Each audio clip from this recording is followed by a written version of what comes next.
Hello once again. This week, wet molding leather holsters for custom Westar 35P blasters.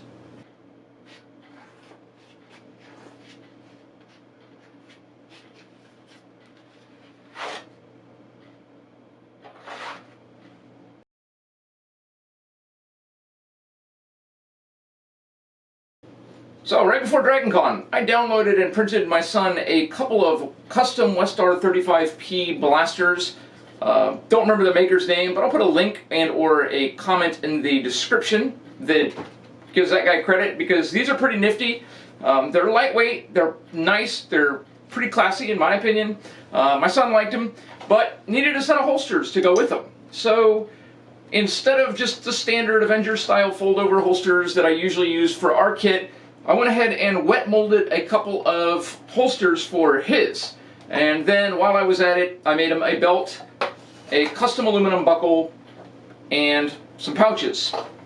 Pouches for his chest display, extra set of batteries, and then a larger pouch to hold miscellaneous other things. So I basically took these things right off the printer and right over to the table to start working on the holsters. I laid the blaster on a piece of butcher's paper, which is what I usually use for patterning and templating everything, and traced the entirety of the blaster out onto the piece of paper. Like to trace the trigger hole, because you're going to want to cover that too. From there, I pretty much just basically drew what I was expecting the holster to look like. I wanted these to be relatively narrow and thin and low profile, so I tried to stick with the profile of the... I had a design I was reasonably happy with. I traced the outline with a brown Sharpie, just to make it a little easier to trace through the pattern. I folded a piece of paper in half and lined it up with the outside edge of the blaster. This is the edge that's going to be folded over on the leather.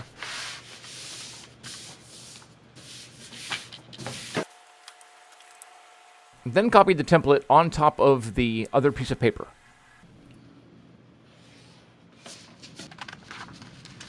Cut it out.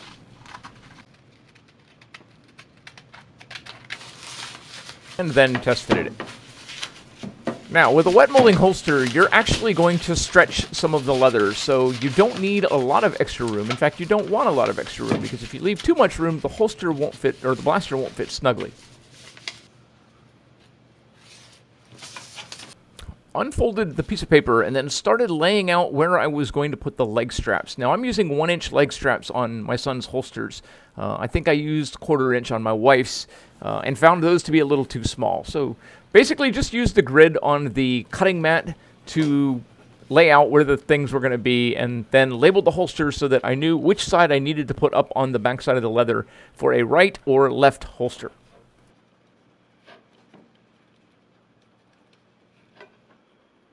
I then started transferring the pattern to the back side of the leather, and I was in the middle of this when I realized that I had forgot something, but at that point in time I figured I'd go ahead and finish tracing and then go back and correct my error. Normally when I design my holsters, particularly the wet molding stuff, I like to have the piece that sits against the leg be a little taller so that it covers and protects the entire backside of the gun to keep it from rubbing up against your body. But I hadn't made one of those, so I added an extra little bit of paper, tracing out the pattern that I was going to use for the backside. Then flipped it over, taped everything together, and then cut that pattern out again.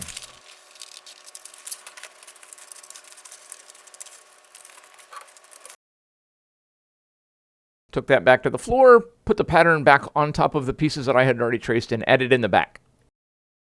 It'll make more sense when I start putting the holster together, I hope. In addition to making the holster more comfortable, that little flap actually makes it easier to holster and unholster the blaster. I used a rotary cutter to kind of rough cut the holsters down to a little bit more manageable size, and then separated those into 2 separate pieces.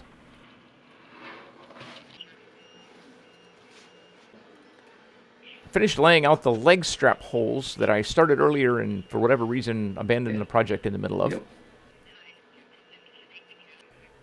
And marked where I was going to need to punch them so that when I put this back on top of the leather, I could mark where I was going to need to cut those out. Punched holes in the paper template. Yep.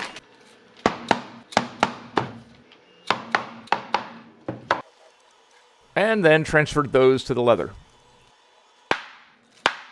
don't know what this tool's really called, but I call it a buckle punch. It makes neat, nice little 1-inch slots. Once I had everything else punched out, I went through and started cutting the holsters. You should do a better job of holding the blade straight up and down than I did. I did not do a very good job of holding the blade straight up and down. It makes your edges are really hard to finish cleanly.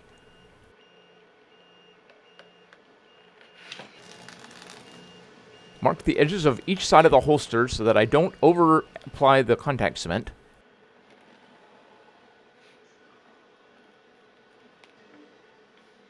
Added a strip of contact cement to each side of the holster.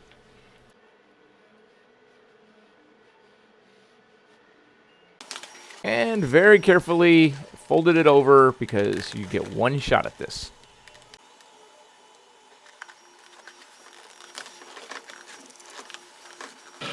Outside with a little mini belt sander, sanded the edges as flat as I could get them, considering I didn't hold my razor blade very well. Then back inside with the edge groover.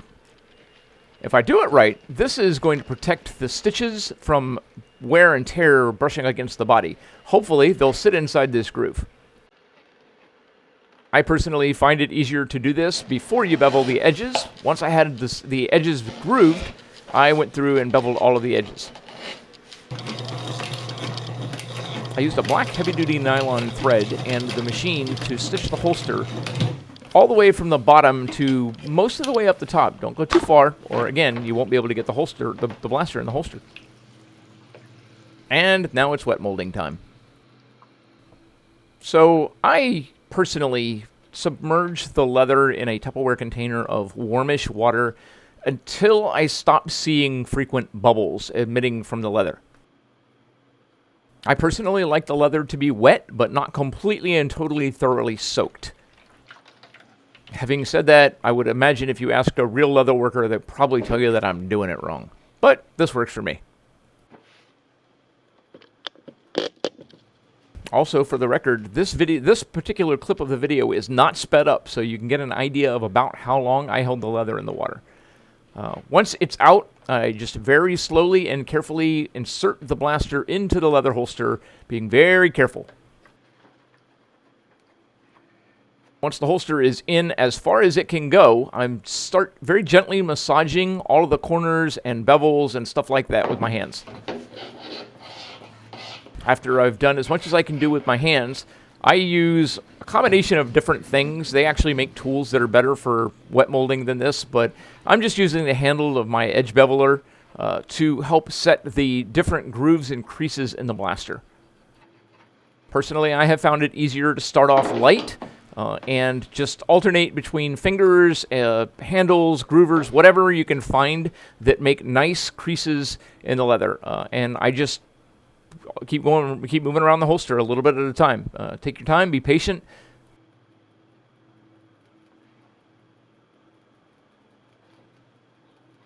I personally normally do this right after the holster comes out of the water, and then I set it aside and come back to it again in about half an hour, and then usually again a little bit later on in the day to just kind of set the definition on the holster a little better.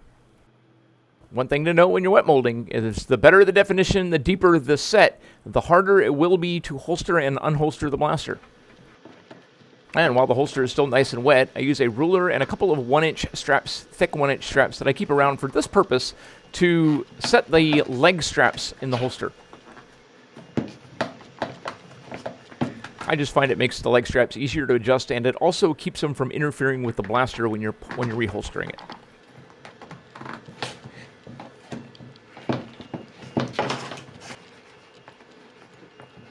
Now the leather is actually reasonably dry, and I go over it again, just gently massaging all of the little details that I want in the holster, into the holster. Set the holster aside for a day or so, and then just went over them with a coat of antique, but you don't get to see that. And that about wraps it up for this project. This is not the first time that I have used the wet molding technique to make holsters. First time I've ever made a set for something like this. The big downside to this particular type of process is that if you try and switch blasters, not going to happen, because each one of these holsters is molded for these blasters, and if I can't remember how much I scaled these, then Yeah, anyways, so if you're going to try this, make sure you write down or remember how you scale your blasters so that if you need to reprint them for whatever reason, they fit in your holsters.